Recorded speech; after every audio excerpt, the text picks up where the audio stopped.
الحمد لله وحده والصلاة والسلام على من لا نبي بعده أما بعد فقد قال الله تبارك وتعالى بعد أعوذ بالله من الشيطان الرجيم بسم الله الرحمن الرحيم وما كنا معذبين حتى نبعث رسولا وقال رسول الله صلى الله تعالى عليه وسلم في معنى الحديث ما من رجل يكون في قوم يعمل فيهم بالمعاصي ويقدرون على أن يغيروا ولا يغيرون إلا أصابهم الله قبل أن يموتوا أو كما قال عليه الصلاة والسلام صدق الله العظيم وصدق رسوله النبي الكريم ونحن على ذلك لمن الشاهدين والشاكرين۔ میرے محترم بھائیو، اللہ رب العزت نے دنیا کو دارالاسباب بنایا ہے۔ دنیا میں ہر کام اللہ پاک نے ایک نظام اور ایک طریقے سے چلایا ہے۔ اگرچہ اللہ کی قدرت میں ہر چیز داخل ہے اور اللہ رب العزت دنیا کے نظام کو کسی بھی چیز کے بغیر چلانے پہ قادر ہیں، لیکن اللہ پاک نے دنیا کا نظام چند چیزوں کے اوپر چلایا ہے۔ میرے محترم بھائیو، بزرگوں، دوستو، آخرت میں حساب کتاب ایمان والے کے لیے ہے۔ ایمان والے کے لیے حساب کتاب ہے، کافر کے لیے حساب کتاب نہیں ہے، کیونکہ اس کا فیصلہ ہو چکا ہے۔ دنیا میں ہی اللہ پاک نے اس کا فیصلہ فرما دیا ہے کہ جو ایمان کے بغیر اس دنیا سے گیا تو ہمیشہ ہمیشہ کے لیے وہ دوزخ میں جلے گا، تو کوئی حساب کتاب کی اس کی ضرورت نہیں۔ حساب کتاب کس سے ہے؟ ایمان والے سے۔ دنیا میں بھی دنیا کے حالات کا دار و مدار ایمان والوں کے اعمال پہ ہے۔ دنیا کے حالات کا دار و مدار ایمان والوں کے حالات پہ ہے۔ اللہ رب العزت نے جناب نبی کریم صلی اللہ تعالیٰ علیہ وسلم سے پہلے لاکھوں انبیاء اور رسولوں کو مبعوث فرمایا، اور ان تمام انبیاء اور رسولوں کی حیات مبارکہ آپ اٹھا کے دیکھ لیجئے کہ ان میں آدھے سے زیادہ نبی اور رسول ایمان والوں پر محنت کرنے کے لیے آئے۔ آدھے سے زیادہ انبیاء اور رسول وہ ہے جو ایسی قوموں پر بھیجے گئے جو پہلے سے صاحب ایمان تھے، لیکن اعمال میں وہ بگڑ چکے تھے۔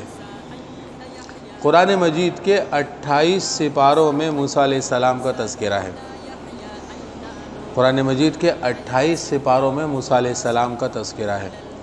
موسیٰ علیہ السلام کا اللہ رب العزت نے اتنا زیادہ تذکرہ فرمایا، اس کی کچھ وجوہات ہیں، جس میں سے ایک وجہ یہ ہے کہ موسیٰ علیہ السلام جس طرح فرعون اور اس کی قوم کی طرف بھیجے گئے تھے اور انہیں ایمان لانے کی دعوت دیتے تھے، بعینہ ہی اسی طرح موسیٰ علیہ السلام بنی اسرائیل کی طرف بھی بھیجے گئے اور ان کو اعمال درست کرنے کی دعوت دیتے تھے۔ پورے قرآن مجید اٹھا کر آپ پڑھ لیجئے، پورے قرآن مجید میں آپ کہیں بھی یہ نہیں دکھا سکیں گے کہ موسیٰ علیہ السلام نے بنی اسرائیل کو ایمان لانے کی دعوت دی۔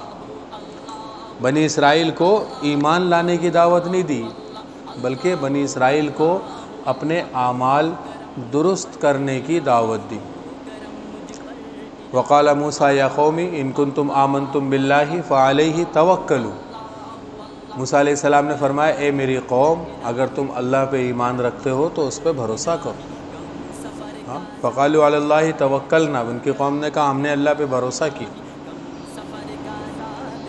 حضرت موسیٰ علیہ نبینا وعلیہ الصلاۃ والسلام کو اللہ رب العزت نے بنی اسرائیل کی اصلاح کے لیے اور فرعون اور اس کی قوم کو اطلاع کے لیے بھیجا تھا۔ تو اتنا زیادہ حضرت موسیٰ علیہ السلام کا تذکرہ قرآن مجید میں اللہ پاک نے اس لیے فرمایا کہ یہ قرآن مجید اللہ کی آخری کتاب ہے، جناب محمد الرسول اللہ صلی اللہ تعالیٰ علیہ وسلم کی قیامت تک کے آنے والی امت کے لیے یہ قرآن مجید قانون اور مشعل راہ کا درجہ رکھتی ہے۔ تو اسی طرح اس امت میں بھی 3 طبقات ہو جائیں گے، جس طرح بنی اسرائیل میں 3 طبقات ہوئے، فرما بردار، نافرمان اور کافر۔ فرما بردار ایمان والے، نافرمان ایمان والے اور کافر۔ تو اسی طرح اس امت میں بھی 3 طبقات ہوں گے، فرما بردار، نافرمان اور کافر۔ یہ 3 طبقات اس امت کے اندر بھی ہیں۔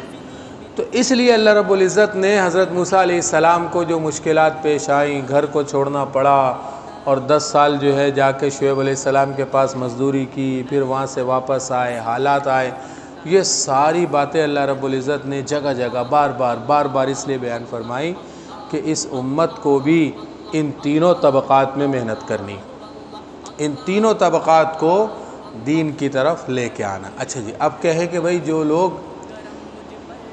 دین پر قائم ہیں، جو لوگ فرائض کو ادا کرنے والے ہیں، نمازیں پڑھنے والے ہیں، حقوق اللہ کی ادائیگی کرنے والے ہیں، حقوق العباد کی ادائیگی کی کوشش کرتے رہتے ہیں، تو کیا ان کے لیے بھی وعظ و نصیحت ہے؟ کیا ان کو بھی سمجھانے کی اور ان کے پاس جانے کی بھی ضرورت ہے؟ بالکل ہے، ان کے پاس جانے کی بھی ضرورت ہے۔ اللہ رب العزت فرماتے ہیں وَذَكِّرْ فَإِنَّ الذِّكْرَىٰ تَنفَعُ الْمُؤْمِنِينَ، نصیحت کرتے رہیے کیونکہ نصیحت ایمان والوں کو فائدہ دیتی ہے۔ میرے محترم بھائیو، بزرگوں، دوستو، اللہ رب العزت نے یہ سمجھانا، وعظ و نصیحت کرنا، دین کی طرف بلانا، اعمال صالحہ کی طرف متوجہ کرنا، یہ ہر مسلمان کے ذمہ لگایا ہے۔ حضور اکرم صلی اللہ تعالیٰ علیہ وسلم کی ختم نبوت کے بارے میں ابھی ہمارا سلسلہ چل رہا ہے، عصر کی نماز کے بعد روزانہ ہم ختم نبوت کا ایک سبق پڑھتے ہیں۔ تو حضور صلی اللہ علیہ وسلم کی ختم نبوت کا عقیدہ، جس کا لب لباب یہ ہے کہ جناب نبی کریم صلی اللہ تعالیٰ علیہ وسلم کے بعد کسی کو نبوت نہیں دی جائے گی، اور نبی کریم صلی اللہ علیہ وسلم آخری نبی، آخری رسول۔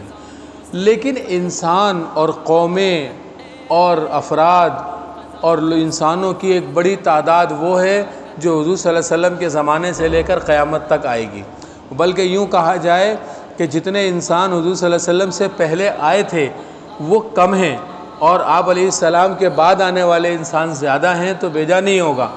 تو حضور اکرم صلی اللہ علیہ وسلم پر جب نبوت کو ختم کر دیا گیا اور قیامت تک انسان آتے رہیں گے، تو ان کی ہدایت کے لیے اللہ رب العزت نے یہ وعظ و نصیحت، یہ تذکیر، یہ دعوت، یہ سمجھانا، یہ لوگوں کے پاس جانا، ان کی ٹھوریوں پہ ہاتھ ڈالنا، ان کو مسجدوں میں لے کے آنا، یہ ذمہ داری جو ہے وہ اللہ رب العزت نے مسلمانوں کے ذمہ لگائی۔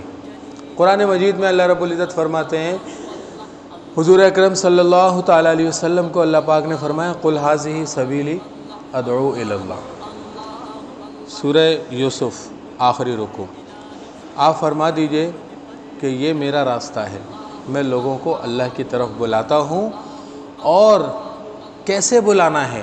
علی بصیرت، بصیرت کے ساتھ۔ بصیرت 3 چیزوں کا نام ہے: فرد شناسی، موقع شناسی اور وقت شناسی۔ فرد شناسی، جس سے ہم بات کر رہے ہیں وہ کون ہے، کس لیول کا آدمی ہے۔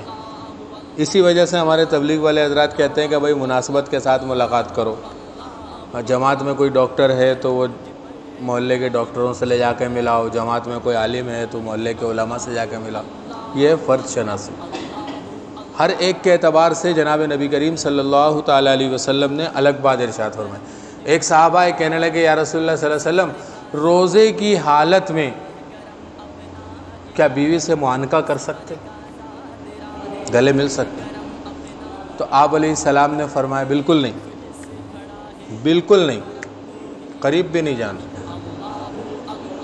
پھر وہ چلے گئے، پھر دوسرے صاحب آئے اور دوسرے صاحب نے پوچھا کہ یا رسول اللہ صلی اللہ علیہ وسلم، روزے کی حالت میں بیوی سے معانقہ کر سکتے ہیں؟ اور یہی روایت بوسے کے حوالے سے بھی آئی کہ روزے کی حالت میں بوسہ لے سکتے ہیں۔ تو آپ علیہ السلام نے دوسرے کو اجازت دے دی۔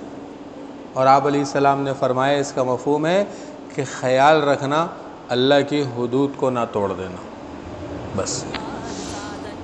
تو عبداللہ بن مسعود رضی اللہ تعالیٰ عنہ بیٹھے ہوئے، کہنے کہ یا رسول اللہ صلی اللہ علیہ وسلم اس کو منع کر دیا، اس کو اجازت دے دی، کیا اتنی دیر میں کوئی حکم آئی ہے بیچ میں؟ کا حکم نہیں آیا، لیکن وہ جو تھا نا اس کو اپنے نفس پہ قابو نہیں تھا، وہ معانقہ کرے گا تو روزے کو خراب تک کر دے گا وہ، اور یہ اس کو اپنے نفس پہ قابو ہے۔ تو یہ ہے فرض شناسی، فرض شناسی۔ اسی طرح جو ہے حضور اکرم صلی اللہ علیہ وسلم سے ایک سوال 17 الگ الگ احادیث کے اندر ہے۔ ایک سوال مل اسلام، اسلام کیا ہے؟ 17 احادیث ہیں اس کی، اسلام کیا ہے؟ جیسے حدیث جبریل ہے کہ اسلام کیا ہے، تو اللہ کے رسول صلی اللہ علیہ وسلم نے فرمایا تم گواہی دو اس بات کی کہ اللہ کے سوا کوئی معبود نہیں، اور اس بات کی گواہی دو کہ محمد صلی اللہ علیہ وسلم اللہ کے رسول ہیں، اور نماز قائم کرو، زکوٰۃ ادا کرو، رمضان کے روزے رکھو اور حج بیت اللہ کرو، یہ اسلام۔ کسی نے پوچھا اسلام کیا ہے؟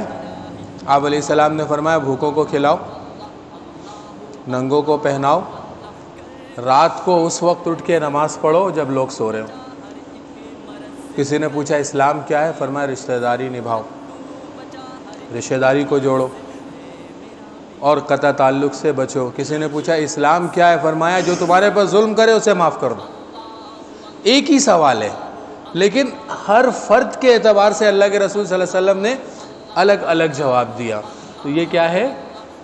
فرد شناسی، کہ جو پوچھنے والا ہے، جو پوچھنے والا ہے، پوچھنے والے کے حال کے اعتبار سے جواب دیا جائے۔ ہم لوگوں کو پڑھاتے ہیں تخصص میں، کہتے ہیں کہ بھئی مفتی کا کام یہ نہیں ہے کہ ایک شخص آئے آپ سے پوچھے کہ حضرت میں بینک سے قرضہ لینا چاہتا ہوں، تو آپ اس کو منع کر دیں کہ نہیں جی یہ حرام ہے، ناجائز ہے، صرف یہاں ذمہ داری پوری نہیں ہو گئی آپ کی۔ بلکہ مفتی کا کام یہ ہے کہ آپ اس کو اس کا جائز متبادل بتائیں، کیونکہ اس کے اندر اگر ایمان کی سطح اتنی ہوگی کہ آپ کے فتوے کو ہضم کر سکے تو عمل کرے گا۔ لیکن اگر وہ بولے گا کہ نہیں یار مفتی صاحب نے منع تو کر دیا ہے لیکن چلو توبہ کر لیں گے، ابھی تو ہماری ضرورت ہے، ہم لے لیتے ہیں، بعد میں استغفار کریں، تو یہ صرف ذمہ داری نہیں ہے کہ ہم ناجائز کو ناجائز بول کے فارغ ہو جائیں، بلکہ اس کے احوال نے وہ کس حال میں ہے، اور اس کے بعد اس کو اس کا جائز متبادل بتائیں کہ دیکھو اس کام کو ایسے نہیں ایسے کر لو تو جائز ہے۔ ہمارے سونار کا کام کرنے والے بھائی بہت اچھی طرح سے اس معاملات کو جانتے ہیں کہ بھئی 2 تولے کا زیور لیا پرانا اور 2 تولے کا نیا زیور دے دیا، کتنا فرق ہوا بھائی؟ 20,000 روپے کا فرق ہو گیا، اس میں 20,000 روپے کا فرق ہو گیا۔ آپ یہ سمجھ لیجئے کہ وزن اور کوالٹی برابر ہے، وزن اور کوالٹی برابر ہے تو یہ سود ہو گیا، یہ 20,000 سود ہو گئے۔ وجہ اس کی یہ ہے کہ اللہ کے رسول صلی اللہ علیہ وسلم نے 6 چیزوں کا نام لے کے فرمایا کہ بھائی سونا سونے کے بدلے، چاندی چاندی کے بدلے، گندم گندم کے بدلے، اور جو کے بدلے، کھجور کھجور کے بدلے، اور انگور انگور کے بدلے وزن برابر سرابر ہوگا تو جائز ہے، جو زیادہ ہوگا وہ سود ہے۔ تو اب اس میں کیا کریں گے بھائی؟ اب مفتی صاحب نے تو بتا دیا ناجائز ہے، اب سونار تو دکانیں بند کرنے سے رہے، وہ کہیں گے نہیں یار ہماری تو روٹی روزی۔ اس کا جائز متبادل یہ ہے کہ بھائی یہ 2 تولے کا زیور کتنے کا ہے پرانا والا، تو کہ بھائی ہم آپ سے جو ہے وہ 2 لاکھ روپے کا لے رہے ہیں مثال کے طور پہ، اور جو نیا دے رہے ہیں یہ کتنے کا دے رہے ہیں؟ یہ 2,20,000 روپے کا دے رہے ہیں۔ تو آپ ایسا کریں کہ دکاندار ایسا کرے گاہک سے وہ سونا لے لے اور 2 لاکھ روپے اس کے ہاتھ میں دے دے،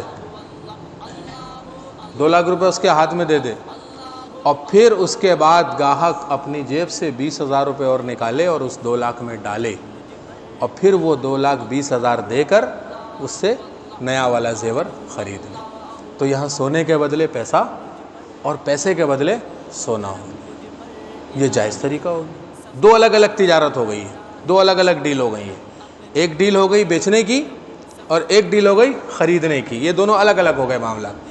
لیکن جہاں پہ ہم نے اس کو ایک کر دیا تو وہاں برابری ضروری ہے، وہاں پہ اوپر کے پیسے لینا جائز نہیں ہے۔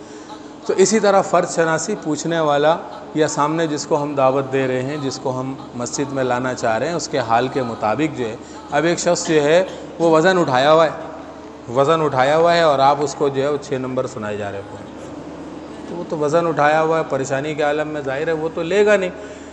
اب اس کے دل میں اور اس کے عمل سے جو ناقدری اس مبارک الفاظ کی، قرآن و حدیث کی ہوگی، اس کی ذمہ داری دعوت دینے والے کے اوپر بھی ہوگی۔ تو اس لیے جو ہے بندے کو پہچانے، وقت کو پہچانے، موقع کو پہچانے۔ ایک آدمی کسٹمر میں الجھا ہوا ہے، بس اس سے سلام دعا کریں اور تعارف کرا دے کہ بھائی ہم مسجد سے آئیں اور مسجد میں جماعت آئی، اب فارغ ہو کر نا نماز کے لیے تو آئیں گے، آپ آ جائیے گا۔ اب ظاہر ہے اس کے پاس آپ کی دعوت سننے کا وقت نہیں۔ ایک شخص لیڈیز کے ساتھ جا رہا ہے، اس کو روک کے دعوت نہیں دیں گے۔ اسی طرح کسی بھی ایسے تقاضے میں انسان مصروف ہے کہ جس میں وہ آپ کی طرف متوجہ نہیں ہو سکتا، تو ان چیزوں کو دیکھ کر دعوت دیں گے۔ اور اللہ رب العزت نے جناب نبی کریم صلی اللہ تعالیٰ علیہ وسلم کی صورت میں ہمارے لیے جو اسوہ حسنہ مقرر کیا ہے، اس اسوہ حسنہ کے اوپر عمل کرتے ہوئے زندگی کو گزاریں گے۔ اپنے آپ کو نرم مزاج رکھیں، نرم مزاج رکھیں۔ نرمی جس چیز میں ہوتی ہے اس کو آراستہ کر دیتی ہے، سختی جس چیز میں ہوتی ہے اسے عیبدار بنا دیتی ہے۔ نرم درخت جتنا جھکاؤ جھک جاتا ہے، اور سخت درخت تھوڑا سا جھکاؤ ٹوٹ جاتا ہے۔ تو نرم بنے، نرمی اختیار کریں۔ اللہ کے رسول صلی اللہ تعالیٰ علیہ وسلم فرماتے ہیں، اس کا مفہوم ہے جو نرمی سے محروم کر دیا گیا ساری خیروں سے محروم کر دیا گیا، ساری خیروں سے محروم کر دیا گیا۔ اپنے مزاج کو نرم بنائیں، لچکدار بنائیں، اور اگر کسی سے کوئی بات، کوئی کڑوی کسیلی سنے، اس کو اللہ کی رضا کے لیے معاف کر دیں، اللہ کی رضا کے لیے معاف کر دیں۔ اللہ پاک جو ہے وہ بڑے درجات عطا فرمائیں گے۔ وقت ہمارا مختصر ہوتا ہے، موضوع کو اور مزید لے کے آگے چلنا تھا، لیکن انشاءاللہ اللہ نے زندگی صحت رکھی تو اگلے جمعے کو پھر انشاءاللہ اس موضوع کو لے کے چلیں گے۔ اللہ پاک ہم سب کو عمل کی توفیق عطا فرمائے۔